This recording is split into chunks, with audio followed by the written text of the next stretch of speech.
오늘 본문은 갈라디아서의 마지막 단락입니다.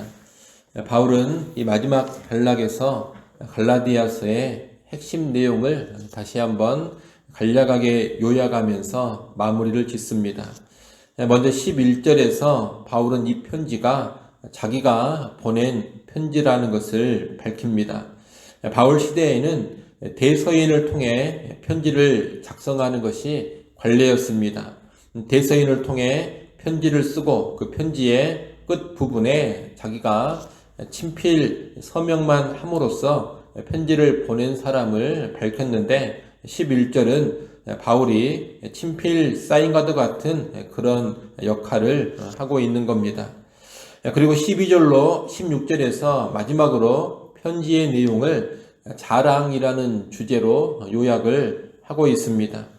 바울은 갈라디아서에서 사람이 의로워지는 것은 할례를 핵심으로 하는 율법의 규례를 지키는 것으로 되지 않고 그리스도의 십자가 사건의 근거에서 믿음으로 의로워짐을 말했습니다. 그 내용을 다시 요약하는 겁니다. 그 내용을 보면 12절 13절은 할례를 강조하고 요구하는 거짓 교사들의 주장을 먼저 반박하는 겁니다. 사실 할례 받을 것을 요구하고 있는 이 거짓 교사들도 율법을 다 지키지 않고 있었습니다. 원래 할례를 받는다는 것은 율법의 의무를 다 준수한다는 서약과도 같은 겁니다. 그런데 거짓 교사들은 할례만 받고 실제 삶에서 율법을 다 준수하지는 않았다는 겁니다. 그러면서도 갈라디아 교회 성도들에게는 할례를 받아야 한다고 강조했습니다. 바울은 그들이 그렇게 하는 이유는 그리스도의 십자가로 인한 박해를 피하기 위함이라고 합니다. 당시 유대교는 할례를 받지 않아도 된다고 가르치는 그리스도인들을 핍박했습니다. 그러나 할례를 받으면 몸에 할례 받은 것을 보고서 박수를 쳐주면서 잘했다고 칭찬을 해줬습니다. 아울러 할례 받은 자들은 자기가 할례 받은 것을 특별하게 생각하면서 자랑했습니다. 그래서 바울은 할례를 받는 것은 그저 육체의 모양을 내려 하는 것이고 육체로 자랑하게 하는 것에 지나지 않는다고 말합니다. 사실 내면의 진정한 변화, 하나님 앞에서의 새로운 삶과는 전혀 상관이 없는 것이 이 할례입니다. 그런데 그런 할례를 받으면서 자랑하고 유대교인들에게 인정을 받고 또한 박해를 피하려고 하는 것, 이것이 거짓 교사들의 진정한 모습이었던 겁니다. 그에 반해 바울은 그리스도 예수의 십자가만을 자랑한다고 합니다. 물론 바울은 할례를 받은 사람입니다. 또한 율법도 열심히 지켰던 사람입니다. 바리새인 중에 바리새인이 바로 바울이었습니다. 거짓 교사들이 요구하고 있는 것을 이미 다 갖추고 있는 유대인이었고 거짓 교사들보다 자랑할 것이 육체적으로 보자면 훨씬 더 많은 사람이었습니다. 그러나 바울은 그런 것들은 자랑거리가 아니라고 합니다. 그리스도 예수의 십자가 외에는 아무것도 자랑하지 않는다고 합니다. 빌립보서 3장의 표현을 빌리자면 바울은 그리스도의 십자가 외에 다른 것은 다 배설물로 여겼습니다. 왜 그렇게 했습니까? 자기를 의롭게 하고 자기를 새롭게 해주는 것은 그리스도의 십자가, 다시 말하면 십자가의 복음뿐이기 때문입니다. 바울이 의로워진 것, 새 생명을 얻은 것, 하나님 나라의 백성, 하나님의 자녀가 된 것, 영원한 유업을 상속받은 것은 모두 다 그리스도의 십자가로 이루어진 일입니다. 할례를 받거나 율법의 규례를 지켜서 된 것이 아닙니다. 세상 지식이나 세상의 지위, 세상의 부와 권세, 명예 같은 것으로 된 것도 아닙니다. 오직 그리스도의 십자가로 된 것입니다. 그래서 바울은 14절에서 나는 세상을 향해 십자가에 못 박히고 세상 또한 자기를 향해 십자가에 못 박혔다고 합니다. 여기서 말하는 세상은 하나님을 인정하지 않는 세상, 하나님의 통치를 거부하는 세상을 의미합니다. 이런 세상이 바울을 의롭게 해주는 것도 아니고 하나님의 자녀가 되게 해주는 것도 아닙니다. 또한 이런 세상이 그리스도 안에서 의로워진 자신에게 해주는 것도 아무것도 없습니다. 그래서 이런 세상은 자기와는 아무런 상관이 없다고 선언을 하는 겁니다. 십자가로 의로워진 사람은 세상에 관해서는 십자가에 못 박혀서 더 이상 세상에 매이지 않고 끌려다니지 않고 연연하지도 않는 그런 사람이 되는 겁니다. 이어 바울은 15절에서 할례나 무할례나 아무것도 아니라고 합니다. 15절 말씀을 여러분이 한번 읽어보십시오. 15절 말씀 읽습니다.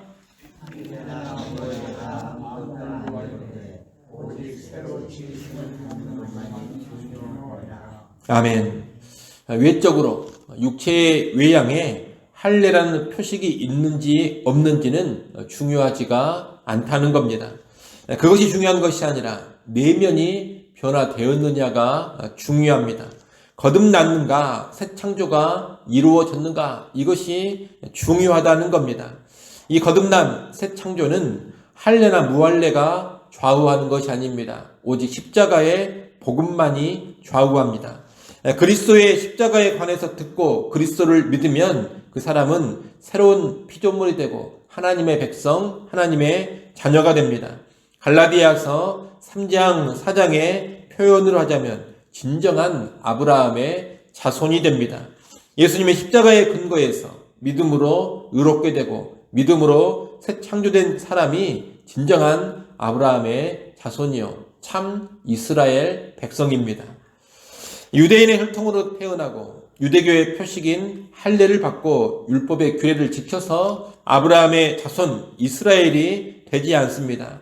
할례를 받든지 안 받든지 예수 그리스도를 믿어야지만 참 이스라엘이 되는 겁니다.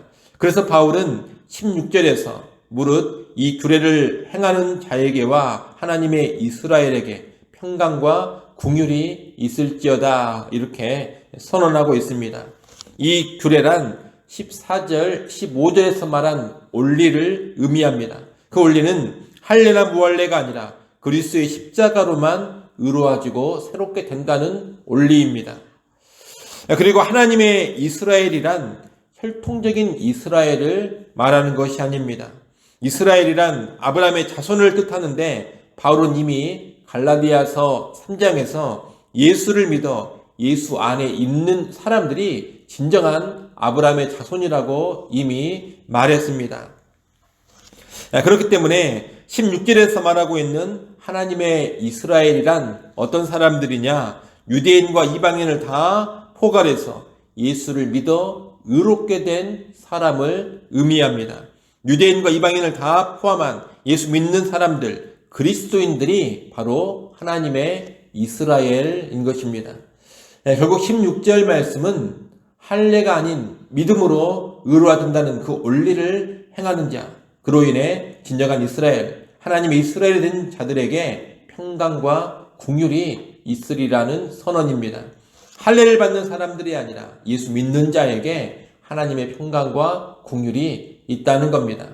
역으로 십자가와 믿음이 아닌 할례나 율법의 행위, 세상 것을 의지하고 자랑하는 사람들에게는 하나님의 진노와 심판이 있을 겁니다. 그들에게는 평강도 없고 긍휼도 없는 것입니다. 우리는 이상의 내용을 잘 알고 십자가의 복음을 붙잡고 예수의 공로에 근거해서 믿음으로 의로워지는 길로 언제나 나아가야 하겠습니다. 여러분, 육체의 자랑거리들, 세상의 자랑거리들에 연연하고 그것들을 얻고 그것들로 자기를 치장하는데 관심을 두고 살지 마십시오. 그리스도의 십자가만을 자랑하면서 새로 지으심 받은 자로 살아가는데 집중해야 합니다. 하나님 나라의 백성, 하나님의 자녀로서 하나님의 뜻에 순종하며 하나님의 뜻을 이루는 삶에 온전히 드려져야 합니다. 바울은 그렇게 살면서 자기의 몸에 예수의 흔적을 남겼습니다. 본문 17절 말씀을 여러분이 또 한번 읽어보십시오. 17절 말씀 읽습니다.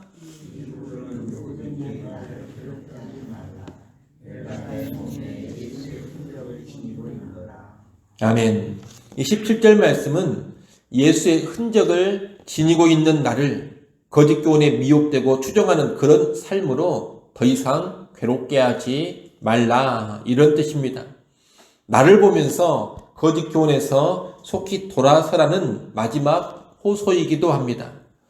예수의 흔적이란 십자가와 복음을 위해 살아가면서 당한 고난 때문에 생긴 각종 상처와 흔적들을 말합니다. 예수 그리스도께서도 하나님의 뜻에 순종하기 위해서 십자가를 지시느라고 몸에 상처가 났습니다. 그처럼 사도 바울의 몸에도 복음을 위한 사역과 그로 인한 핍박 때문에 몸에 상처의 흔적이 곳곳에 있었던 겁니다. 바울은 그것을 가리켜 예수의 흔적이라고 하는 겁니다. 바울은 육체의 표식, 유대인들의 자랑거리인 할례를 내세우지 않습니다. 세상의 자랑거리들을 내세우지 않습니다. 대신 무엇을 내세우느냐? 예수의 흔적을 내세웁니다. 복음으로 하나님 뜻에 따른 순종으로 인한 삶의 흔적을 내세우고 있다는 겁니다. 오늘날 우리도 육체의 자랑거리, 세상의 자랑거리들을 내세울 것이 아니라 예수의 흔적을 남기는 그런 삶을 살아야겠습니다. 십자가의 복음을 위한 삶, 하나님의 뜻을 따르는 삶, 순종의 삶, 성령을 따르는 그런 삶이 쉽지 않습니다. 이것은 자기를 부인하며 날마다 십자가를 지는 삶입니다. 세상의 풍조를 거스르는 삶입니다. 그로 인해 때로 환난을 당하고 핍박을 받는 그런 삶입니다. 이런 삶에는 필연적으로 예수의 흔적이 남게 됩니다. 눈물의 흔적이 있고 희생과 수고의 흔적이 있고 헌신의 흔적이 있고 십자가의 흔적이 있는 겁니다. 우리 삶에 그런 흔적을 남겨야 진정한 하나님의 사람이라, 예수의 사람이라 말할 수 있을 겁니다. 이 바울의 마지막 호소를 여러분 꼭 기억하면서 오늘 우리의 삶에도 예수의 흔적을 남기면서 살아가는 그런 인생 될 수 있기를 간절히 소원합니다. 기도하겠습니다. 아버지 하나님, 다른 것이 아닌 예수 그리스도의 십자가에 근거한 예수를 믿음으로만 의로워진다라는 것을 우리가 분명히 알게 하여 주옵소서. 오직 믿음으로만 의로워지니 세상 것을 자랑하지 않게 하시고 십자가만 자랑하는 우리 모두가 될 수 있기를 간절히 바라고 원합니다. 또한 믿음으로 의로워진 우리가 이제 우리의 삶에 예수의 흔적을 남기며 살게 하여 주시옵소서. 육체적인 자랑거리들, 세상의 자랑거리들, 그것들을 남기고 그것들로 치장하느라 살아가는 삶이 되지 않게 하시고 하나님의 뜻에 따라 순종하면서 예수의 흔적을 남기는 그 삶에만 집중하게 하여 주옵소서. 훗날 하나님 앞에 섰을 때 예수의 흔적을 보일 수 있는 참된 하나님의 사람, 예수의 제자들 다 되게 하여 주시옵소서. 아버지 하나님, 또 이 시간 하나님께 나와 기도합니다. 하나님을 다시금 겸손하게 의지하게 하시고 우리의 모든 형편 속에서 하나님의 은혜를 구하게 하여 주시옵소서. 주께 부르짖는 주의 백성들을 보시고 때를 따라 돕는 은혜 허락하여 주시옵소서. 오늘 하루를 살아갈 때에도 주님과 동행하게 하시고 하나님 영광에 살게 하시고 십자가 자랑하며 살게 하여 주옵소서. 예수님의 이름으로 기도드리옵나이다. 아멘.